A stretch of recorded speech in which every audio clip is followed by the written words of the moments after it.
Mientras el humo se elevaba de las piras de petróleo y envío aún ardiendo en la mañana del 8 de diciembre de 1941, la Marina de los Estados Unidos enfrentaba un desafío significativo.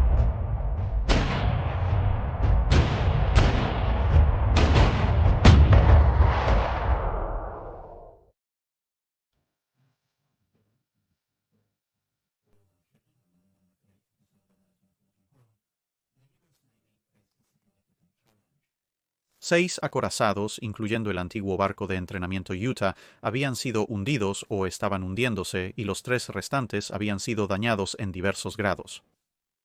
Además, el asalto japonés había golpeado a 3 cruceros, 4 destructores, 4 buques auxiliares y un muelle flotante, hundiendo a algunos y dañando otros. Esto planteó un desafío doble. En primer lugar, ahora había muchos naufragios y barcos dañados ocupando un valioso espacio en el anclaje principal de la flota del Pacífico. Además, la Marina de los Estados Unidos acababa de reducirse drásticamente. Necesitaba barcos, y gracias a la naturaleza poco profunda de Pearl Harbor, podría ser posible devolver algunos de los hundidos al servicio. Había muchos desafíos. Las manchas de petróleo aún fluían espesas en el puerto, alcanzando hasta 2 pulgadas de profundidad en algunos lugares, junto con montones de escombros y cuerpos. Embarcaciones ligeras como el dragaminas United States Ship Turn y sus compatriotas que habían sobrevivido cuando los acorazados no lo hicieron, ahora se encontraban lanzando mangueras a través de los barcos más grandes que aún estaban en llamas y bombeando agua a los barcos que no lo estaban. Aunque estaba bastante claro que probablemente Arizona era una pérdida total, aunque esto no estaba 100% claro ya que todavía estaba cubierta por una nube de humo que oscurecía la parte delantera del barco. Los esfuerzos para combatir los incendios en las partes de Arizona que permanecían por encima de la línea de flotación continuaron, en parte porque los esfuerzos en nombre de Tennessee estaban siendo obstaculizados por densas nubes de humo negro asfixiante que salían de Arizona, y en parte porque había temores de un seguimiento de un ataque aéreo japonés, para el cual una gran piscina de aceite y barco en llamas sería un excelente marcador. De los flotantes del acorazado, Maryland fue quizás el menos afectado, pero aún estaba peligrosamente inclinado por la proa y aún luchaba contra las inundaciones, mientras que en el otro lado de la isla Ford, el crucero United States Ship Raleigh estaba soltando todo lo que podían para mantener el barco derecho después de que un torpedo había hecho un agujero en su costado entre los barcos. Sin embargo, mientras algunas tripulaciones luchaban por mantener a flote sus barcos, en otros lugares ya habían comenzado los esfuerzos de rescate. De hecho, en algunos aspectos ya habían comenzado incluso antes de que los aviones japoneses partieran. Después de que el United States Ship Oklahoma se volcó, por ejemplo, varios hombres lograron escapar a través de algunas audaces inmersiones submarinas a través del casco volteado para informar las ubicaciones de otros supervivientes atrapados dentro, y pronto había buzos, taladros y equipos de corte trabajando en intentar liberar a cualquiera que pudiera ser contactado golpeando el casco. En total, estos esfuerzos salvarían a 26 hombres en 4 grupos, mientras que otros 2 fueron trágicamente contactados, pero luego accidentalmente asfixiados por los gases de los cortadores de oxiacetileno que se estaban utilizando para intentar alcanzarlos. En otro sitio, el crucero Helena se preparaba para el impacto de un torpedo. El destructor Shaw perdió su proa por una explosión en la revista, pero el resto aún flotaba entre los restos del dique seco flotante donde había estado. Y el acorazado Nevada estaba en una lenta, pero perdiendo una batalla con inundaciones progresivas a medida que una mezcla de agua y aceite avanzaba a través de mamparo tras mamparo, ya que se descubrió que había caminos a través de áreas que se suponía que eran estancas. No lo eran por diversas razones. Solo su encallamiento en una cornisa de coral evitó que se hundiera bajo las olas como muchos de sus compañeros. Por suerte, había oficiales transitorios que serían de gran ayuda. Por ejemplo, el teniente comandante Lebus Curtis Xuko estaba en tránsito hacia el Mar Rojo para ayudar a la Marina Real a despejar algunos barcos que los italianos habían hundido en un puerto en Eritrea, lo que ahora es Etiopía. Era un experto en salvamento, por lo que se dirigía allí para ayudarles a reabrir el puerto, pero ahora, en lugar de estar en Hawái durante un par de días de escala, fue llamado a la acción para ayudar con los esfuerzos de su propia flota.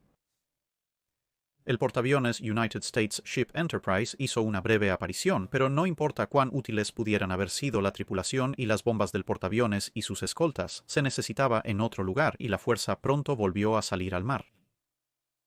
De vuelta en el puerto, el comandante de California, el capitán Walling, tenía las dobles ventajas entre los otros capitanes de los acorazados de estar vivo y sin heridas y de tener su barco en una quilla relativamente pareja en comparación con algunos otros. Incluso si no iba a ninguna parte rápidamente, todavía tenía incendios a bordo y se estaba asentando gradualmente. Como tal, fue enviado para comenzar un recorrido por el puerto para determinar qué barcos aún estaban operativos y qué equipo aún estaba operativo, comenzando con los cruceros. El United States Ship New Orleans podría estar mayormente listo en un día. El United States Ship San Francisco estaba en perfecto estado, pero se encontraba en medio de trabajos de muelle que requerían un par de semanas más para finalizarse. El United States Ship Honolulu había sufrido un golpe cercano que inundó varias revistas y todavía estaba trabajando para contrarrestar la inundación, pero podría estar listo nuevamente relativamente pronto o al menos móvil. El United States Ship Helena, que no podía moverse rápidamente, recibió prioridad para el dique seco, ya que podía ser remolcado, a diferencia de los acorazados con daños submarinos significativos o que estaban atrapados. Solo Pensilvania y tal vez Tennessee estaban en cualquier estado para incluso comenzar a pensar en moverse, mucho menos luchar. Sin embargo, había un lado positivo en la gran nube alimentada por petróleo. Aparte del dique seco flotante en el que había estado el destructor United States Ship Show y que ahora estaba hundido, todos los demás muelles estaban básicamente intactos, al igual que el sistema ferroviario que la base utilizaba para mover cosas como maquinaria pesada. Los talleres de máquinas, así como las grúas estáticas y flotantes, estaban todos sin daños, y los muelles, barcos de reparación, proveedores y la mayoría del personal de ingeniería y trabajadores de barcos en el lugar también estaban intactos, con la excepción del Vestal, que estaba en el proceso de intentar salvarse a sí mismo. Los tanques de aceite intactos también significaban que cualquier maquinaria podría funcionar prácticamente las 24 horas del día si era necesario, y el dique seco 2, que en realidad no había sido programado para su finalización durante bastante tiempo, anticipando su apertura alrededor de la Pascua de 1942, estaba realmente muy adelantado a su horario y, en cierto grado, ya podía recibir barcos. No obstante, se solicitó personal, maquinaria y materiales adicionales desde los Estados Unidos continentales, y comenzó una especie de triage de buques de guerra. Se planeaba extraer a Pensilvania del dique seco 1 y reemplazarlo con Honolulu, ya que aunque había sido golpeado, el daño estaba en sus estructuras superiores y no amenazaba su integridad estanca al agua. Se programó a Maryland para el dique seco 2 tan pronto como Helena hubiera sido reparada. Podrías pensar que un acorazado sería una prioridad más alta que un crucero, pero Maryland estaba actualmente atrapado por el casco volteado de Oklahoma y estaba quemando bombas una tras otra en un esfuerzo por mantenerse a flote y derecho. Solo tenía un agujero grande debajo de la línea de flotación, pero estaba dejando entrar una cantidad perturbadora de agua. Se esperaba que esto pudiera aislarse y bombearse con la ayuda de un cajón portátil, lo que le permitiría luego ser trasladada al dique seco a tiempo. Las demandas para algunos de los equipos de trabajo especializados eran bastante intensas. Algunos oficiales querían que los buzos revisaran las redes de torpedos para ver si había algún agujero que un submarino enano pudiera usar para deslizarse al puerto, ya que se sabía que había habido algunos el 7 de diciembre. Pero estos personal capacitado, en cambio, se mantuvo trabajando en los barcos dañados y hundidos durante el mayor tiempo posible. En cambio, la infraestructura principal, como las puertas de los diques secos, así como algunos de los barcos dañados y hundidos, estaban protegidos por una serie de defensas improvisadas contra torpedos que consistían en una mezcla de pilotes de láminas que simplemente se martillaban en el lecho marino delante de ellos en los vectores de ataque más probables, así como un número de balsas de tiro al blanco que de todos modos tenían un calado relativamente profundo y cuyo calado se incrementaba artificialmente con láminas de metal y rejillas a las que se les había soldado rápidamente alambradas, que se colgaban debajo de ellas con la intención de obligar a cualquier torpedo que pudiera estar llegando a detonar contra estos aspectos relativamente prescindibles del puerto en lugar de los barcos más valiosos, o peor aún, las puertas de los diques secos que serían necesarios para reparar los barcos. Desconfiados de un posible ataque aéreo de seguimiento, también se extendieron cables de alimentación hasta el California y Nevada.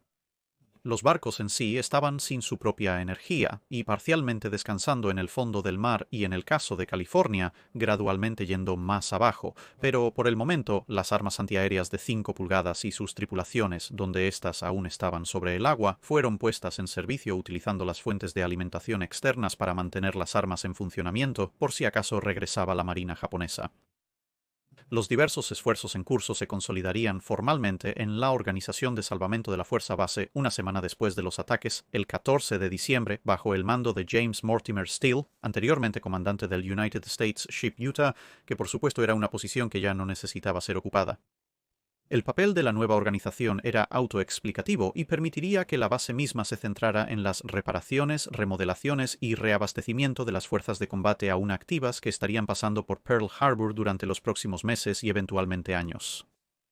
El teniente comandante Curtis, el oficial de salvamento que mencionamos anteriormente, se encontró a cargo, como era de esperar, de la sección de salvamento de barcos, con otras secciones siendo servicios y material, ordenanza, lidiando con las armas de los barcos hundidos, municiones, personal, buceo, tiendas de salvamento, obras públicas para enlazar con los contratistas civiles, especialmente aquellos que se apresuran a completar el dique seco 2 y trabajando en los diques secos 3 y 4 y finalmente la sección de reparaciones.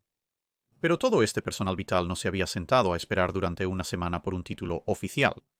El dique seco 2 en realidad había sido declarado operativo el 10 de diciembre, con Helena siendo trasladado inmediatamente, y una vez que el barco estaba en los bloques y el dique estaba vaciado, las cuadrillas de reparación competían por espacio con los trabajadores civiles, quienes todavía tenían que verter el piso de concreto del dique seco, lo que permitiría alojar barcos más grandes como los acorazados y portaaviones, mientras que encima de ellos los ingenieros estaban armando a la carrera chorros de agua a alta presión y vapor para limpiar tanto el barco como el dique de petróleo que había entrado a la deriva con el barco y sería un problema continuo para cualquier trabajo de astillero. Eventualmente tendría que ser eliminado y limpiado del puerto, pero por el momento había prioridades significativamente más importantes. Dicho esto, no se puede subestimar el problema que suponía para el trabajo del astillero porque podrías traer un barco, pero cuando drenas el dique, el barco mismo cubierto de petróleo podría ser rociado relativamente rápido, pero cuando toda tu superficie de trabajo, incluyendo los escalones y escaleras hacia el fondo del dique seco, estaban cubiertos con un espeso lodo de petróleo en descomposición, todo se volvía muy peligroso, muy pegajoso y muy inflamable muy rápido. Y por eso era absolutamente vital que los ingenieros perfeccionaran su equipo de limpieza con vapor y agua a alta presión primero antes de que algo se incendiara. Se estableció rápidamente que, con el espacio limitado del astillero disponible en Pearl Harbor, la reparación completa de la Helena estaba fuera de discusión. Se podría hacer, pero tomaría demasiado tiempo. En cambio, todo lo que se traía debía ser parcheado y reparado solo lo necesario para hacer que el barco fuera apto para un viaje a la costa oeste, donde se podrían hacer reparaciones a largo plazo y, donde fuera aplicable, modernizaciones. Se suponía que barcos como el San Francisco debían completar sus revisiones restantes lo más pronto posible y seguir su camino. Esto debería permitir el reciclaje de algunos de los barcos que aún técnicamente flotaban antes de que sus sistemas se descompusieran y también se hundieran, y también significaría que la capacidad total de los muelles de Pearl podría utilizarse en el esfuerzo de salvamento, mientras seguían estando disponibles con relativamente poca antelación en caso de que los barcos regresaran con daños de batalla. La regla general era que cualquier cosa que necesitara más de un mes de trabajo, a menos que se tratara de parchear un barco para hacerlo apto para la navegación, debía hacerse de vuelta en los Estados Unidos continentales.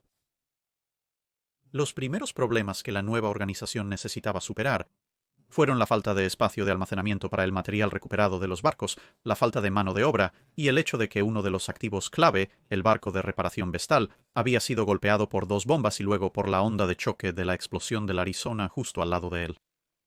Como resultado, ahora estaba varada y tenía que velar por su propia supervivencia. El problema de la mano de obra se resolvió al menos reclutando a marineros recién llegados, así como a partes de la tripulación de California, West Virginia y Nevada. Los barcos identificados como prioridades para los esfuerzos de salvamento fueron Tennessee, California y Nevada, ya que estos parecían ser los más fáciles de recuperar. Maryland no estaba en la lista porque, como técnicamente aún no se había hundido, no estaba bajo el ámbito de la operación de salvamento, sino de la base naval principal.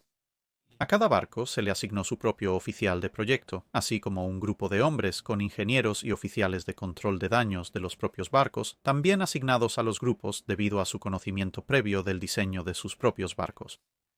Luego se identificó a West Virginia como una cuarta prioridad y se estableció un arreglo similar para trabajar en ese barco. Mientras tanto, el Saratoga y el Enterprise, con sus grupos de escolta, pasarían por el puerto en distintas ocasiones, complicando las cosas, ya que los barcos y botes realizaban una danza alegre a su alrededor, dirigiéndose en todas direcciones. A pesar de los esfuerzos heroicos, el California se hundía gradualmente en el mar. El agua entraba más rápido de lo que las bombas podían manejar, y el barco se deslizó en un banco de limo hasta que solo partes de la superestructura y las torretas de la batería principal superior eran visibles. Sin embargo, no fue por falta de intentos. Se intentaron caballos, cables de alambre e incluso una cadena alrededor de la barbeta de la segunda torreta en un intento por mantener el barco cerca del muelle, pero todo lo que se logró fue una serie de fuertes estruendos cuando las diversas amarras se separaron y en uno o dos casos donde los cables eran particularmente fuertes, los volardos a los que estaban sujetos simplemente fueron arrancados de sus enchufes. En cambio, se centró la atención en Nevada, que también había sido encadenada en su lugar para evitar que se deslizara del gran roca que sostenía la popa. Con el dique seco, capaz de aceptar barcos de hasta 42 pies de calado, la estimación para llevar el barco desde su actual 48 pies de calado hasta 40 pies significaría bombear más de 10.000 toneladas de agua.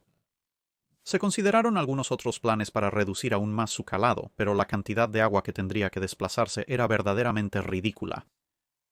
En cambio, los buzos se pusieron a trabajar en cortar partes del casco que habían sido voladas hacia afuera y que estorbarían cualquier parche, mientras que el casco volteado de su barco hermano se utilizó para medir el tamaño y la forma del parche que sería necesario. Este esfuerzo, que requirió más de 500 buceos, se complicó por el hecho de que la mayoría del equipo de salvamento en la isla se había comprado en los años 20 y se había metido en algún almacén y almacenado de manera incorrecta, lo que significaba que la mayoría estaba roto, y lo que quedaba funcionaba de manera subóptima, con muchas de las juntas y empaquetaduras de cuero y goma que se habían gastado fortaleciendo los músculos de la mandíbula de varias generaciones de la población local de ratas.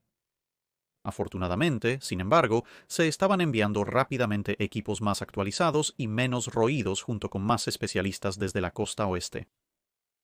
Tennessee era un asunto totalmente distinto. Después de extinguir los incendios, el barco estaba mayormente listo para la acción con un problema significativo. West Virginia, amarrado a su costado, se había inclinado hacia babor cuando fue golpeado por torpedos, con el casco submarino de West Virginia atrapando y encajando en la correa de armadura de Tennessee. A medida que el contrainundado nivelaba el barco, West Virginia se había asentado de tal manera que mantenía a Tennessee en su lugar, ya que el encaje comprado dio suficiente tiempo para que esto surtiera efecto. Maryland aún estaba frente a ella en ese momento. Había suficiente espacio en la popa, en teoría, para que un remolcador la sacara, la girara 90 grados y luego la extrajera entre la popa de West Virginia y lo que quedaba de la proa de Arizona, excepto que ningún remolcador en la tierra iba a poder sacar el barco de entre la llave y West Virginia tan apretadamente estaba encajada. Finalmente, se decidió que tendrían que demoler una sección del muelle para permitir su extracción, y mientras eso estaba en marcha, podrían comenzar las reparaciones a bordo en las áreas del barco dañadas por el fuego. Hombres con picos y rompedores comenzaron a trabajar en el muelle, pero apenas hicieron mella. Los obreros que lo construyeron inicialmente hicieron un trabajo demasiado bueno. El siguiente paso fue usar dinamita para intentar volar la mampostería resistente, pero incluso esto resultó ser un proceso notablemente lento. Para cuando se había hecho realmente, se habían aplicado parches a varios agujeros menores en el casco, y Maryland había sido remolcado para su turno en el muelle, por lo que se decidió remolcar a Tennessee hacia adelante en su lugar, ya que esto evitaría el giro de 90 grados bastante delicado. Mientras California se había asentado, había sido algo así como un proceso en cámara lenta, por lo que se habían podido rescatar varios elementos como armas secundarias, equipo de control de incendios y municiones a medida que subía el agua, mientras se realizaba un esfuerzo similar pero algo más lento en el casco en reposo de West Virginia. Este equipo recuperado se utilizó entonces para reemplazar o complementar el armamento de varios barcos que aún estaban a flote, así como las propias defensas de la isla. Mientras tanto, se decidió intentar rescatar el California, que para entonces se había incrustado profundamente en el limo debajo de él, construyendo un dique de tablestacas alrededor del barco y drenando toda el agua. Se sugirieron varios otros métodos más esotéricos, como congelar el agua en el área de las brechas del casco, pero aunque esto había funcionado en climas más norteños, se señaló que la cantidad de equipo de enfriamiento necesario para mantener un tapón de hielo intacto en las temperaturas hawaianas sería verdaderamente monumental. Con las decisiones iniciales y las prioridades establecidas, los esfuerzos ahora se centraron en implementar estos planes y también en comenzar un extenso catálogo de todos los daños encontrados, los métodos de reparación y salvamento que se utilizaron y que también funcionaron, así como cualquier sugerencia sobre cómo remediar las debilidades que se identificaron en la construcción de los diversos barcos a medida que avanzaba el trabajo. Todo esto resultaría invaluable en los años venideros tanto en el diseño y remodelación de barcos como en la instrucción y entrenamiento de las tripulaciones de los barcos que se dirigían al combate. Simultáneamente se llevaban a cabo trabajos limitados de rescate en el buque de mando Oglala, amarrado junto a un muelle. Debido a la lista de prioridades, estaba previsto simplemente retirarla de su posición, ya que principalmente ocupaba un valioso espacio de atraque. Para facilitar las cosas, se la despojó hasta quedar en un casco y superestructura básicos, se la ató a un par de pontones y se la llenó de aire. Lamentablemente, su viejo casco no era lo suficientemente resistente para aguantar las nuevas tensiones y perdía aire más rápido de lo que se podía inflar. Para el 20 de diciembre el esfuerzo fue abandonado y los equipos se dispersaron para trabajar en otros barcos. Pero en mejores noticias, lo que quedaba de la costa del destructor fue recuperado del dique seco hundido, anteriormente flotante, puesto en un dique seco en funcionamiento y despojado de todo su armamento. Podría ser reparada, pero entre la proa perdida, el daño por impacto y la infiltración de agua, estaría en reacondicionamiento durante bastante tiempo y sus armas podrían usarse en otros barcos. Y así, de vuelta a los acorazados. Resultó que parte de la brecha, la causada por el impacto del torpedo a Nevada, estaba realmente debajo del lodo en el que esa parte del barco estaba. Afortunadamente, el parche que estaban haciendo era de madera, así que se podía modificar. Los esfuerzos de dragado y buceo encontraron el agujero principal y numerosos otros más pequeños, probablemente de varios casi impactos. Estos también requerirían parches para que el barco flotara, pero al menos ella no se iría. Para el 20 de diciembre, la lista de cosas por hacer en orden de prioridad se emitió de la siguiente manera. La primera prioridad era la eliminación de la batería principal de California. La segunda era intentar y remover a Oklahoma de su lugar actual. El tercero era el rescate de las armas antiaéreas. Cuarto, el reflotamiento de Nevada. Quinto, el reflotamiento del dique seco flotante en el que había estado Shaw y FD-2. Sexto, la recuperación de California. Séptimo, el atraque del Raleigh. Octavo, la eliminación de diversos equipos de armamento y municiones no cubiertos anteriormente. Noveno, el reflotamiento de West Virginia. Décimo, la recuperación de material que la Oficina de Barcos y la Oficina de Suministros y Cuentas identificaron. Undécimo, la recuperación de un submarino japonés. Y duodécimo, la recuperación de barcos hundidos, torpedos, tubos y varios equipos diversos ahora en el puerto que habían sido arrojados de varios barcos en un esfuerzo por mantenerlos a flote en las primeras horas después del ataque. La razón por la que querían las armas de California con tanta urgencia no era para intentar construir un par de copias de Fort Drum en Hawái. Fue porque California, a diferencia de Nevada, parecía estar en movimiento de nuevo. El muelle en el que había estado atracada estaba, como se mencionó anteriormente, en un área de lodo y sedimento. Las pilotes que se habían instalado para soportar el muelle, en primer lugar, en algunos casos necesitaban bajar más de 100 pies en el lecho marino antes de que realmente golpearan algo lo suficientemente sólido para soportar el muelle. Y ahora parecía que este lodo muy fino estaba tragando lentamente el acorazado y se esperaba que, al quitar la batería principal, eliminando alrededor de 2.000 toneladas de peso superior, podría aligerar el barco lo suficiente para al menos ralentizar este proceso. La idea para su rescate todavía era entrar con una pila de láminas en un dique seco, pero ese material estaba en camino a un puerto en los Estados Unidos continentales en tren y a más de un mes de distancia incluso de llegar y mucho menos de ser instalado.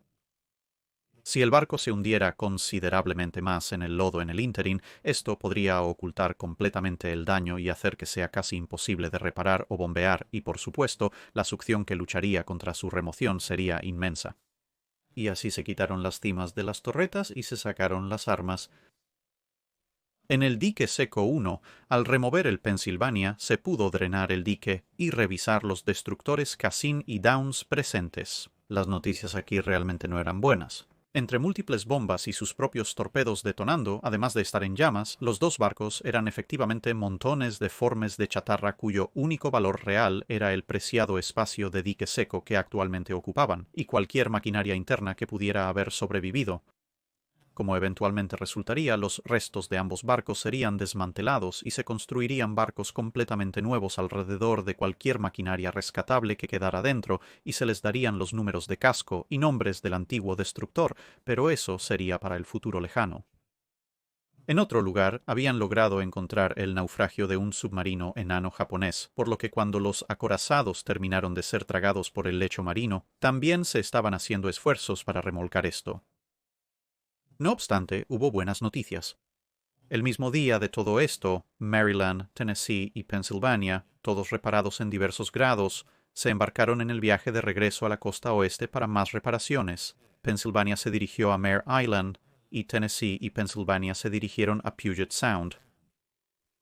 Una vez que se completó ese trabajo, se unirían a Colorado, Idaho, New Mexico y Mississippi en la protección de la costa oeste contra cualquier posible asalto adicional, los 4 acorazados en camino en diversas etapas desde otros destinos. Con el puerto así algo menos abarrotado y el espacio del dique seco abierto de nuevo, la acumulación para California estaba en camino y las reparaciones para Nevada se estaban fabricando mientras los buzos se dirigían al último barco a través de algunos de los agujeros más grandes para cerrar mamparos y válvulas internas, lo que ayudaría con los esfuerzos de salvamento posteriores. La atención se volvió hacia el United States Ship West Virginia. Sabiendo que había sido golpeada varias veces y teniendo en cuenta las lecciones de Nevada, los equipos de salvamento sabían que no tenían idea de en qué estado podría estar el casco, por lo que se inició un programa de inmersiones para recopilar estos datos. Este era un trabajo muy difícil, ya que no solo el estado del equipo de buceo era aún relativamente primitivo por lo que podríamos imaginar, sino que también estaban operando en casi total oscuridad. El agua no era especialmente clara de todos modos, y por supuesto la gruesa capa de aceite en la superficie significaba que estaban tratando efectivamente de trazar un acorazado entero solo por el tacto, lo que por supuesto conllevaba sus propios riesgos inherentes, ya que si estabas en un traje de buceo y sucedía que te agarrabas a un trozo de metal afilado que sobresalía, había todas las posibilidades de que pudieras romper tu traje y tener que hacer una emergencia en la superficie. También había una tarea mucho más sombría para algunos de los buzos, ya que avanzaban a lo largo del casco con grandes martillos cada 15 a 20 pies, deteniéndose para golpear repetidamente el exterior del casco, esperando escuchar algunos ecos de vuelta de los hombres atrapados en el interior. Más cerca de la superficie, a bordo de todos los barcos, se aceleró la eliminación de equipos delicados como telémetros y sistemas de control de fuego. Necesitarían ser limpiados y revisados, lo cual tomaría tiempo para tenerlos listos una vez que los barcos fueran elevados y reparados.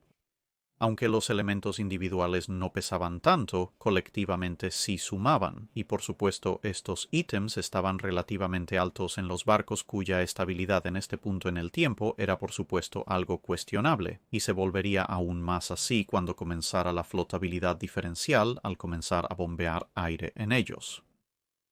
Se estaba considerando la posibilidad de colocar un dique de contención alrededor del Arizona. A estas alturas, el barco estaba perdido, pero facilitaría el rescate de equipos y la recuperación de cuerpos.